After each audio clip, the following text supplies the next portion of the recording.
Pemirsa, Anda masih bersama kami dalam Berita Lampung.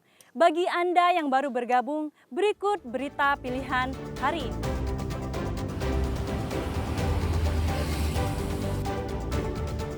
Akibat roda lepas, sebuah pikap bermuatan buah-buahan terguling dan nyaris menimpa rumah warga di Lampung Tengah.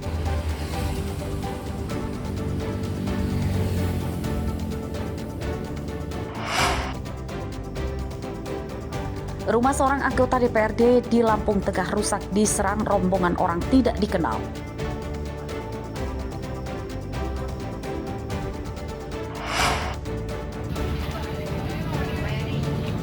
Harga wortel dan sayur mayur di Lampung Timur kian melambung.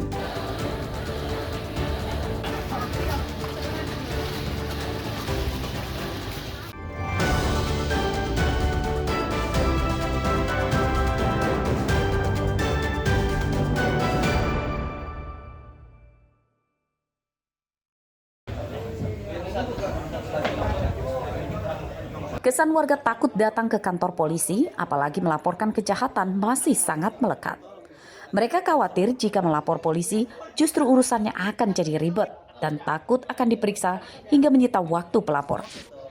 Untuk menghilangkan kesan itu, Polresta Bandar Lampung meluncurkan inovasi baru berupa memasang kotak pengaduan masalah masyarakat atau patroli box because your matter di sejumlah titik rawan kriminalitas hingga rawan kemacetan. Warga yang memiliki keluhan gangguan keamanan dan ketertiban di jalan raya bisa membuat surat pengaduan yang kemudian dimasukkan ke kotak tersebut. Menurut Kapolresta Bandar Lampung, di luar kotak itu juga disertakan penempelan kode batang untuk mengawasi kinerja polisi yang ditugaskan mengawasi kotak tersebut. Polisi yang mengambil surat aduan dalam kotak harus absen melalui kode batang itu. Akan pasang di lokasi-lokasi di mana rawan. Misalnya juga rawan kemacetan atau karena keramaian di tempat-tempat di pasar, tempat-tempat bertemunya masyarakat yang banyak, sehingga bisa dia datang di situ bukan cuma barcode, tapi dia keliling untuk patroli jalan kaki. Nah, harapan kita dengan wujud-wujud pelayanan ini, kita bisa dekat dengan masyarakat, masyarakat itu kemudian sama-sama dengan kita bahu-membahu untuk jaga Kamtibmas. Setiap personil polisi yang bertugas ditekankan untuk hadir dan merespon langsung aduan serta keluhan masyarakat.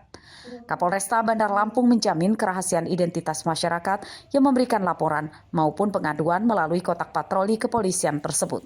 Robi Laste melaporkan dari Bandar Lampung.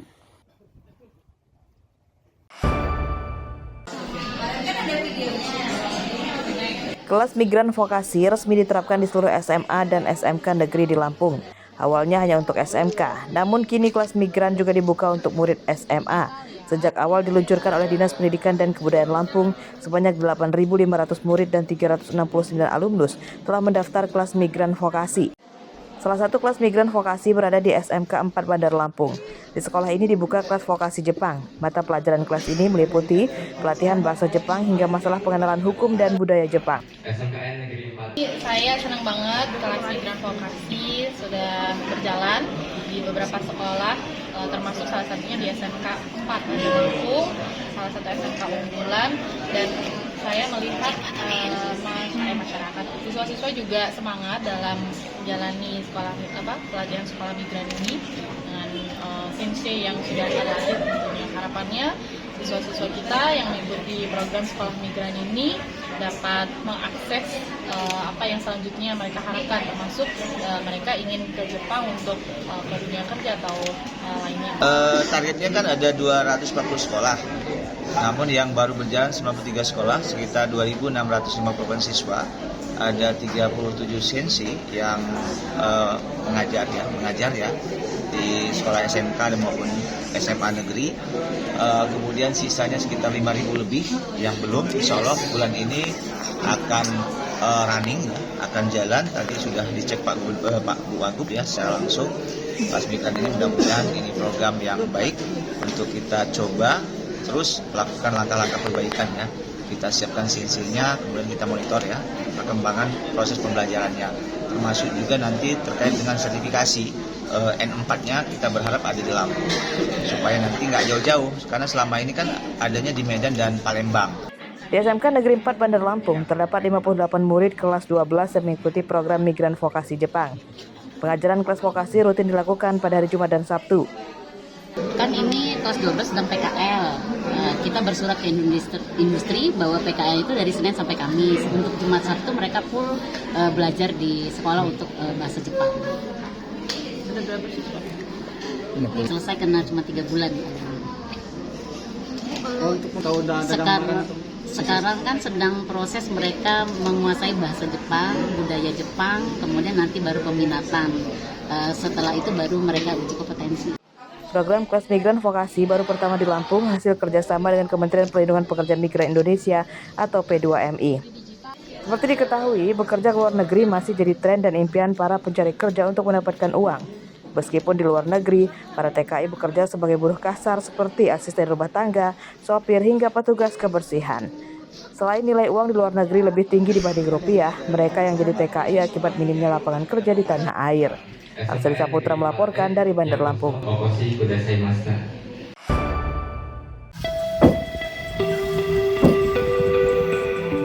Usaha galangan atau pembuatan kapal nelayan di Bandar Lampung sedang dilanda kelesuan. Sejak beberapa tahun lalu, pengusaha galangan kapal sepi pesanan. Namun mereka tetap mendapatkan pesanan meski jumlahnya tidak banyak. Di antaranya dialami Abdul Rozak, pengusaha galangan kapal di Lempasing, Teluk Betung Barat. Menurutnya pesanan kapal ke galangannya paling banyak 1 unit per bulan. Sepinya pesanan itu telah terjadi sudah sekitar sejak masa pandemi COVID-19 lalu. Menurutnya pesanan pembuatan kapal baru karena harganya yang melambung yang mengikuti melambungnya harga bahan kayu. Pembuatan 1 kapal biasanya selesai dalam 1 bulan. Harga kapal tergantung ukuran, mulai dari 50 hingga 120 juta rupiah per unit. Namun belum berikut mesin. Kalau jenis kapal ini jenis kapal apa? Kalau kita orang bilang motor payang. Motor payang. Nah untuk pembuatan motor payang ini berapa biayanya Pak? Kalau kita terima itu ya sekitar 90 juta sampai turun ke laut. Iya. Tapi belum ada mesinnya itu. Nyelesain ya Pak? Kalau lebihnya 1 bulan lah. 1 bulan. Iya. Pak semenjak pandemi ini 2 tahun lebih berpengaruh nggak Pak terhadap pengrajin pembuatan kapal-kapal nelayan ini Pak? Secara tidak langsung saya sih nggak merasakan gitu. Jangan nggak tahu masyarakat umum ya. Nggak bisa begitu merasakan sih nggak begitu tahu. Tapi nggak kan? Dibandingin tahun lalu peningkatannya seperti apa Pak? Pesanan? Cuman lagi tahun ini ya lagi nelayan lagi kesulitan sedikit lah masalah. Selain harga, faktor lain lesunya usaha galangan kapal itu diperkirakan karena para nelayan enggan mengeluarkan biaya lagi untuk mengurus perizinan operasional berlayar pada kapal baru. Mereka memilih membeli kapal bekas yang sudah memiliki izin usaha operasional karena bisa langsung dipakai melaut. Arsadi Saputra melaporkan dari Bandar Lampung. Pemirsa, informasi tadi sekaligus menutup perjumpaan kita pada pagi hari ini. Saya Ine Hermayani beserta seluruh redaksi yang bertugas berterima kasih. Selamat beraktivitas kembali. Sampai jumpa.